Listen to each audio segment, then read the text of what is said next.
Merci pour cette transition, Pascal Jacob, puisque j'invite maintenant à nous rejoindre M. Jonathan Trouillet.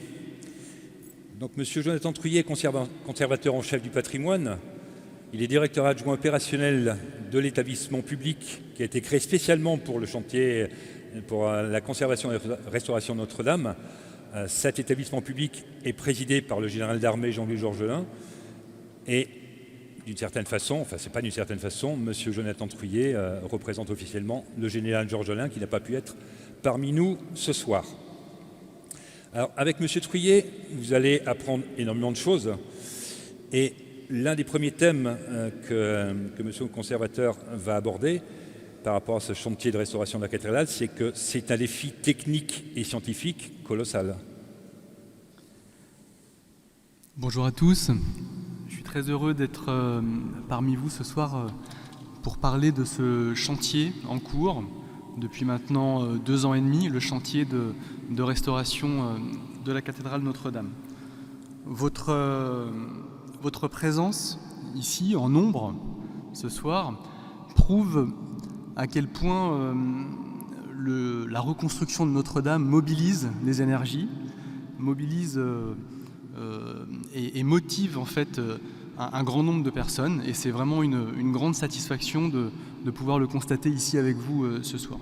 C'est donc une aventure humaine incroyable que ce chantier, qui prouve bien que quand un monument historique est détruit, il faut absolument le reconstruire. Ça a été le cas ici à Nevers. La reconstruction a pris quelques années, mais elle a été engagée dès que possible, et c'est bien la même motivation qui a entraîné le commencement de ce chantier à la cathédrale Notre-Dame de Paris. Et évidemment, l'importance du monument, sa visibilité mondiale, en a fait un sujet finalement très, très politique, puisque le président de la République a annoncé le soir même de l'incendie que cette cathédrale serait reconstruite en 5 ans. Et c'est pourquoi il a nommé un représentant spécial, le général d'armée Jean-Louis Georgelin, qui est également le président de l'établissement public en charge de la conservation et de la restauration de Notre-Dame de Paris. Le général que je représente ici ce soir a été nommé pour tout faire afin de réussir ce défi, restaurer avec un très haut niveau d'exigence patrimoniale et technique la cathédrale pour la réouvrir au culte et à la visite en 2024. Alors justement, il y a cet objectif de 2024, c'est très court par rapport à l'immensité du chantier. L'établissement public a été créé spécialement pour ce chantier de conservation et restauration, c'est bien intitulé. Mais c'est quoi cet établissement public? Quel est son rôle? Quelles sont ses missions? Alors, effectivement, l'établissement public a été créé pour cela. Pour tenir cet objectif, je citerai des mots qu'emploie régulièrement le général Georgelin pour dire que nous reconstruirons cette cathédrale en 5 ans. C'est l'honneur de la France que de le faire. Et donc, à sa disposition se trouve cet établissement public créé donc, fin 2019. C'est un établissement public de mission chargé d'assurer la maîtrise d'ouvrage des travaux de reconstruction. Ces effectifs sont relativement limités, nous sommes 35 personnes, et surtout c'est un établissement public qui est très contrôlé, puisque les fonds rassemblés sont des fonds qui proviennent entièrement donc, de dons, d'une souscription nationale qui a été lancée là aussi le soir même de l'incendie, ce qui nous oblige et ce qui nécessite que bien sûr nous soyons en mesure de justifier chaque euro dépensé. Alors justement, c'est l'occasion pour moi de vous rappeler l'importance de cette souscription nationale.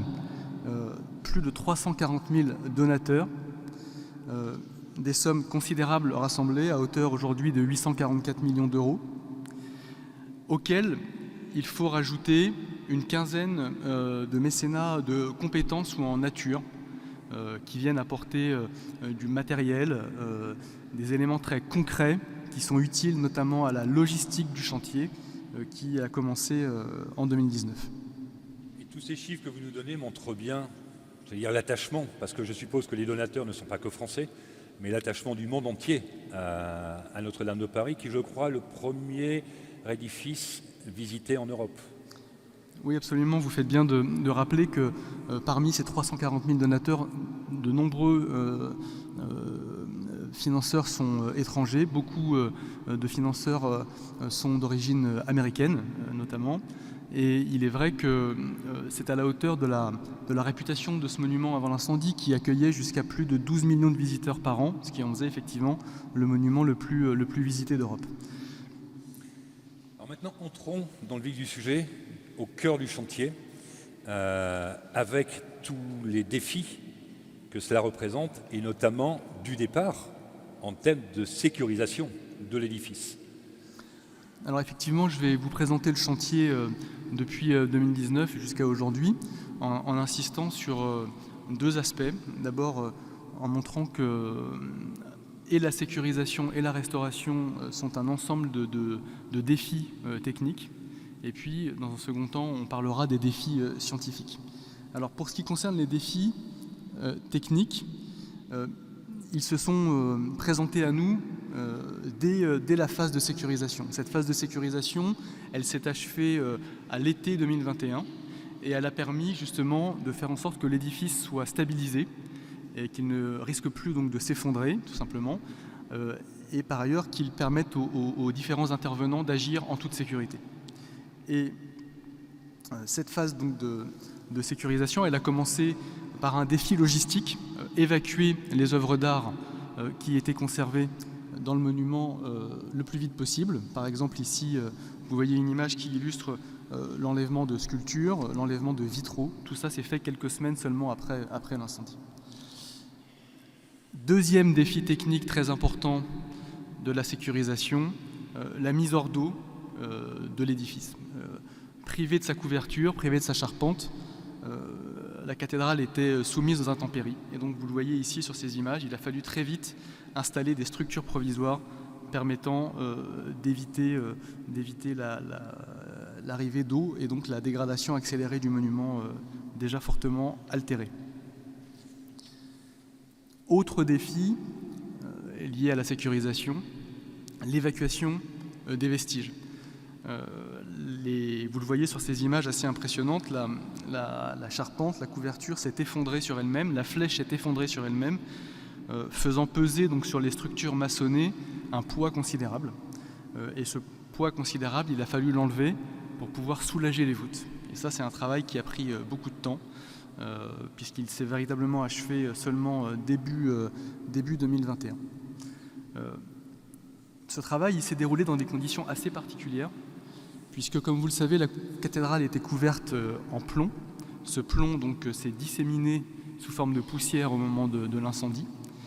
Et cette poussière de plomb est dangereuse pour la santé, ce qui nécessite des interventions, comme vous le voyez ici sur cette image, dans des conditions de sécurité maximum, avec des masques à ventilation assistée et avec des travaux de cordistes, puisque en fait, les voûtes n'étant pas réputées stables, on ne pouvait pas s'appuyer dessus, en tout cas pas sans l'aide de cordes, là aussi pour éviter tout risque. Ça a été un travail difficile, mais absolument indispensable pour soulager ces voûtes et ensuite préparer leur restauration. Si je puis me permettre, M. Trouillet, et les images le montrent, il a fallu faire appel à des entreprises très spécialisées qui ont sans doute l'habitude de travailler ce que j'appellerais moi en milieu périlleux.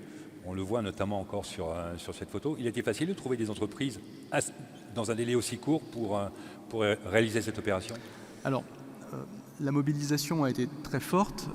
Elle a été facilitée par le fait que le monument étant considéré en péril après l'incendie, nous avons pu travailler sous la procédure de l'urgence impérieuse, qui a permis de réquisitionner des entreprises, dont l'entreprise de cordistes que vous voyez ici, qui est arrivée très peu de temps en fait, après l'incendie. Autre défi technique de la sécurisation, stabiliser la structure fragilisée de la cathédrale. Les architectes en chef, et notamment Philippe Villeneuve, qui pilote le chantier de restauration, étaient inquiets suite à l'incendie en raison de la disparition de la charpente qui contribuait par son poids à l'équilibre structurel général de la cathédrale. Et donc ils ont souhaité installer systématiquement des cintres sous les 25 arcs-boutants de la cathédrale pour pouvoir anticiper toute déformation. Et ce travail a été mené dans des délais très courts, dès les premières semaines suivant l'incendie. Vous le voyez ici à l'image, ces cintres ont été préfabriqués, puis ensuite acheminés par une grue au plus près des arcs-boutants, posés sous les arcs-boutants. C'est vraiment un travail extrêmement compliqué qui nécessitait un savoir-faire assez précis, très précis même du grutier, afin donc de pouvoir les positionner sous les arcs-boutants, sachant qu'ils ne touchent pas les arcs-boutants, ils sont là uniquement pour anticiper des déformations et des affaissements sur ces arcs. Les défis, vous le voyez, n'ont pas manqué sur la sécurisation. Un des défis qui s'est posé également, ça a été le démontage de l'échafaudage sinistré de la flèche. Vous le savez, au moment de son incendie, la cathédrale était en travaux, notamment sur sa flèche. Un énorme échafaudage avait été installé, constitué de plus de 40 000 pièces. Celui-ci n'a pas été détruit par l'incendie, il a été en partie brûlé, déformé. Là aussi, sa chute était à craindre, ce qui aurait pu entraîner d'autres dégradations. Donc l'objectif, ça a été de pouvoir le démonter.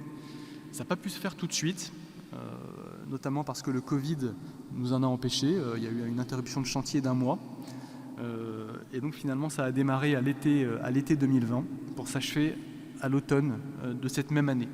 Travail très difficile, avec là aussi l'appel à des cordistes pour pouvoir enlever parfois pièce après pièce ces éléments abîmés. Vous disiez 40 000 pièces à peu près d'échafaudage, c'est ça? Oui, 40 000 pièces. Avec un poids considérable, je suppose? Oui, un poids très important, estimé à peu près 200 tonnes, qu'il a fallu pouvoir donc enlever avec toutes les précautions nécessaires. Une fois que ce travail sur les parties hautes a été fait, la sécurisation a pu se poursuivre avec notamment une approche par le dessous pour pouvoir venir sécuriser les voûtes par le dessous. Ça a nécessité au préalable le montage d'un échafaudage. Plus de 1200 tonnes d'échafaudage ont été installées à ce jour dans la cathédrale, permettant de monter un plancher au départ des voûtes, comme vous le voyez ici. Plancher donc qui est lui-même le support de cintres en bois qui ont été installés à la demande des architectes en chef par les entreprises réquisitionnées, là aussi pour anticiper toute déformation de ces voûtes. Entre l'hiver, à la sortie de l'hiver 2020-21, on a eu quelques chutes de pierre liées au cycle gel-dégel, et donc il était nécessaire de pouvoir absolument venir renforcer ces voûtes qui parfois ont été très abîmées. Vous le voyez sur cette photographie, on est à un endroit là où la voûte a été détruite tout simplement par l'effondrement de structures de charpente. Opération donc délicate, il n'est pas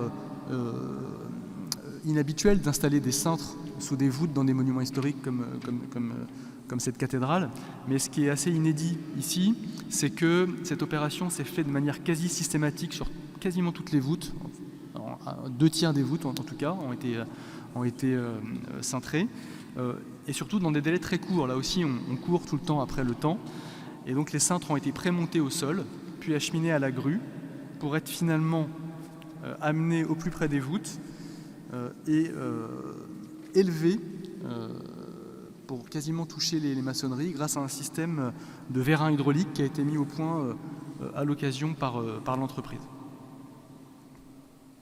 Voilà quelques illustrations de ce travail assez impressionnant, je dois dire, de consolidation des voûtes de la cathédrale.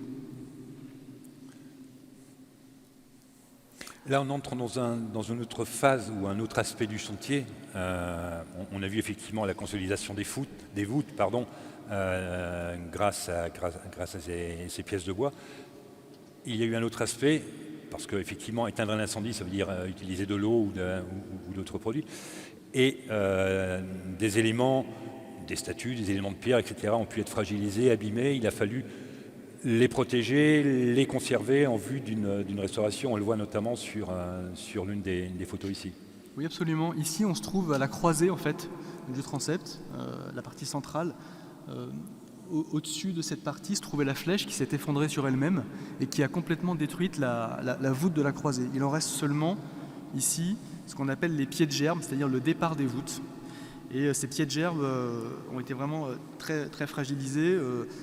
On souhaitait pouvoir les conserver. Il a fallu d'abord, dans un premier temps, les consolider avec du plâtre. Vous le voyez ici, dans des conditions assez difficiles toujours, pour éviter les chutes de pierre, et pour finalement les déposer, parce qu'ils étaient trop fragilisés. Donc ils feront partie, ces pieds de gerbe, du programme de restauration, de reconstruction qui commencera pour cette partie-là de la cathédrale avant la fin de l'hiver prochain. Finalement, à l'issue de cette sécurisation, achevée donc à l'été 2021, une mise hors d'eau définitive de l'édifice a pu être mise en place, une mise hors d'eau avec un système donc de parapluie coulissant, comme vous le voyez ici, qui nous permet justement de rentrer maintenant dans la phase de restauration avec beaucoup plus de sécurité. Cette couverture, c'est ce qu'on appelle le parapluie, c'est bien ça? Oui, c'est le grand parapluie, effectivement, qui est conçu pour coulisser de telle sorte à ce qu'on puisse amener les éléments de charpente. Alors, les défis maintenant qui nous attendent sur la phase de restauration sont nombreux. Le premier d'entre eux, c'est de réussir à réouvrir la cathédrale en l'ayant totalement débarrassée de sa poussière de plomb, pour des raisons de santé publique. Et ça nous a amené à préparer un grand chantier de nettoyage intérieur. Pour la première fois, la cathédrale va être entièrement nettoyée. Et ici, vous voyez un chantier test de nettoyage mené dans une chapelle, peinte par Viollet-le-Duc. Et ce chantier test, il est intéressant parce qu'il nous a montré qu'en plus de pouvoir supprimer la poussière de plomb, on était en mesure d'enlever un encrassement accumulé sur ces murs et ces décors pour pouvoir en fait en révéler la grande qualité. Vous voyez ici quelques illustrations de ces opérations en cours, avec notamment la pose de latex et puis des opérations de restauration de décors. Ce qui me fait dire que finalement, à la réouverture de la cathédrale, le public redécouvrira l'édifice qui sera beaucoup plus clair, beaucoup plus lumineux que ce qu'il était avant l'incendie.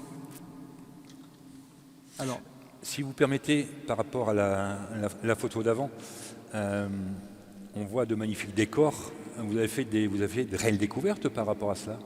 Oui, absolument.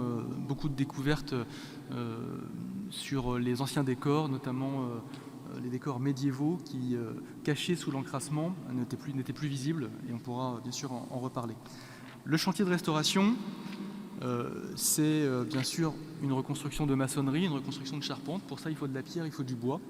Et je dois dire que on est très reconnaissant auprès de l'ensemble de la filière bois, notamment de France Bois Forêt, qui rassemble donc l'ensemble des métiers du bois, de la filière bois. Et c'est important de pouvoir le dire ici, puisque des bois, bien sûr, proviendront de ce département de la Nièvre et seront envoyés sur le chantier de restauration, puisque toute la filière bois s'est mobilisée afin d'offrir les bois nécessaires. Et justement, cette filière s'est mobilisée. Je crois que le bois est issu, les bois sont issus de 145 forêts françaises. Absolument. Les 1000 premiers bois qui ont été récoltés sont issus de ce nombre important de forêts, des forêts privées, des forêts publiques. Ces 1000 premiers bois vont servir à la reconstruction de la charpente, des transepts et de la flèche. 1000 autres vont suivre dans une nouvelle récolte à venir pour pouvoir reconstruire les charpentes de la nef et du chœur. Et alors donc cette opération de récolte des bois, elle a démarré à l'hiver 2021. Vous voyez ici quelques illustrations de ce travail. La charpente de la cathédrale est assez spécifique, notamment pour ce qui concerne sa flèche, édifice qui culminait à 96 mètres de haut, assez complexe, très complexe sur le plan structurel, nécessitant de très grands bois, de plus de 20 mètres de long parfois, et il a fallu aller dans des forêts très spécifiques, les forêts de la Nièvre ici, les forêts du département de la Sarthe qui sont chères à mon cœur puisque c'est mon département d'origine, pour trouver ces pièces exceptionnelles. Voici quelques illustrations de ce travail en cours dans les forêts, pour ensuite acheminer ces grumes de taille, vous le voyez, parfois très impressionnante, dans des scieries spécifiques, habituées à débiter des bois de très grande longueur. Donc ces bois seront mis en œuvre pour reconstruire la flèche. Ce chantier débutera dès la fin de l'été 2022. Alors, je parlais du nettoyage, vous voyez aussi à quoi peut ressembler ce nettoyage approfondi. Nous sommes amenés à aspirer les murs, à aspirer les voûtes pour pouvoir faire baisser autant que possible la concentration en plomb à l'intérieur de la cathédrale, ce qui donne d'ailleurs de très bons résultats.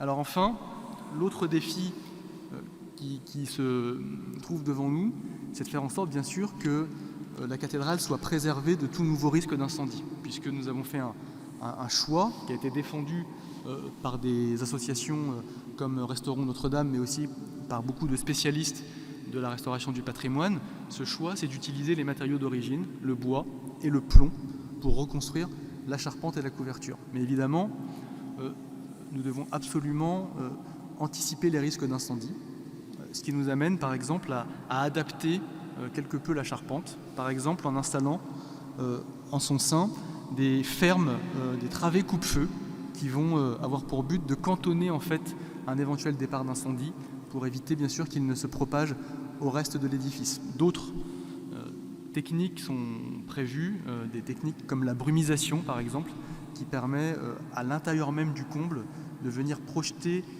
des gouttelettes d'eau qui saturent l'espace, qui privent en fait le feu de son oxygène et qui l'éteignent en cas de départ de feu. Alors, on a vu effectivement les défis techniques.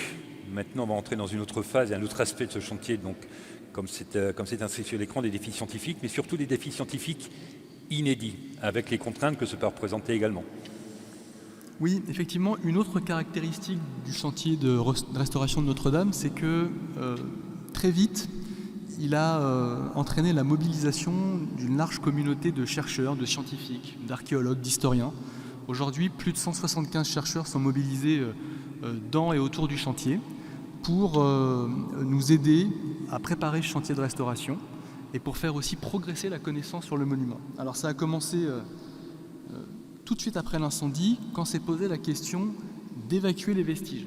Ces vestiges, ils proviennent d'un monument historique classé, et donc en fait ils sont encore des monuments historiques, quand bien même ils sont tombés au sol. Et la décision a été prise très vite de les considérer comme tels, et donc de faire un véritable chantier archéologique d'urgence pour pouvoir évacuer en bon ordre ces vestiges, en documentant notamment leur lieu de chute, pour ensuite pouvoir les étudier en sachant à quoi on a affaire. Parce que souvent, dans ce genre de drame, on agit dans l'urgence et on se retrouve des années après avec des vestiges qui ne parlent plus. Donc vous voyez ici quelques illustrations de ce travail réalisé dès les premières semaines après l'incendie, d'abord avec des moyens mécaniques parce que les zones étaient assez dangereuses, puis ensuite progressivement avec un travail de tri réalisé dans des conditions, vous le devinez, pas très simples, parce qu'on avait à ce moment-là beaucoup de poussière de plomb, donc il fallait vraiment faire très attention et bien se protéger. Bien se protéger donc en permanence. Ces vestiges, ils ont ensuite été stockés provisoirement sur le parvis. Vous voyez ici une illustration dans des barnums, où là, ils ont bénéficié d'un premier tri. Vous voyez ce travail de tri avec des big bags de charbon provenant des voûtes, où on essaye de récupérer les éléments pertinents et donc de faire ce premier travail indispensable de tri. Tri, études, documentation ont été réalisées d'abord sur le chantier et sont maintenant réalisées dans un centre de stockage. Ils ont également été numérisés, vous le voyez à travers cette illustration, certains blocs de pierre par exemple, ici un claveau provenant d'un arc effondré de la voûte de la nef est en train d'être numérisé. Et il y a eu aussi des travaux de remontage à blanc, si je puis dire. Vous voyez ici plusieurs claveaux de l'arc de la nef que des chercheurs et les architectes du projet essayent de réassembler pour vérifier ce qui peut être éventuellement récupéré, réutilisé pour le chantier de restauration. Tous ces vestiges sont stockés dans un lieu en région parisienne, je crois. Oui, c'est ça. Dans un lieu sécurisé et ce lieu permet notamment aux chercheurs, aux scientifiques de faire un véritable travail. Alors, c'est vrai qu'il n'était pas possible de garder ces centaines de vestiges, 2500 mètres linéaires de bois calciné, par exemple, sur le chantier, parce qu'on a besoin de place justement pour la reconstruction.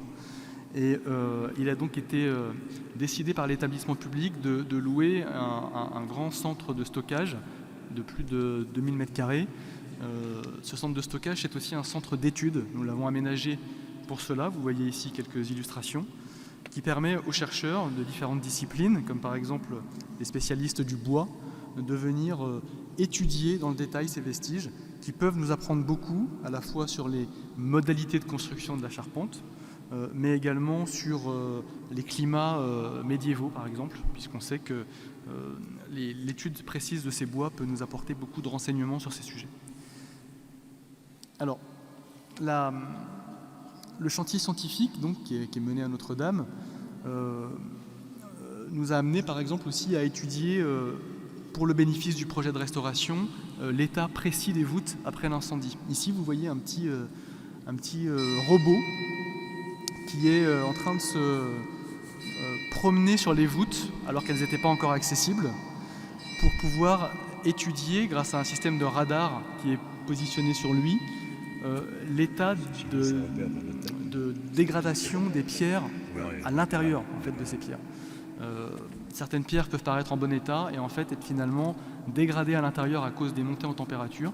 Et donc ce robot nous a permis de faire un diagnostic précis. Et pour ce faire, l'établissement public a essayé d'encourager des partenariats entre la recherche publique et des laboratoires privés pour rassembler les capacités d'action, aller plus vite et faire en sorte que le temps de la recherche soit compatible avec le temps du chantier de restauration. Comme on l'évoquait tout à l'heure, et je terminerai là-dessus, le chantier de Notre-Dame, c'est aussi une manière de redécouvrir l'histoire de la cathédrale. Vous voyez ici une illustration des découvertes de décors anciens qu'on évoquait tout à l'heure, qui sont découverts au moment des tests de nettoyage.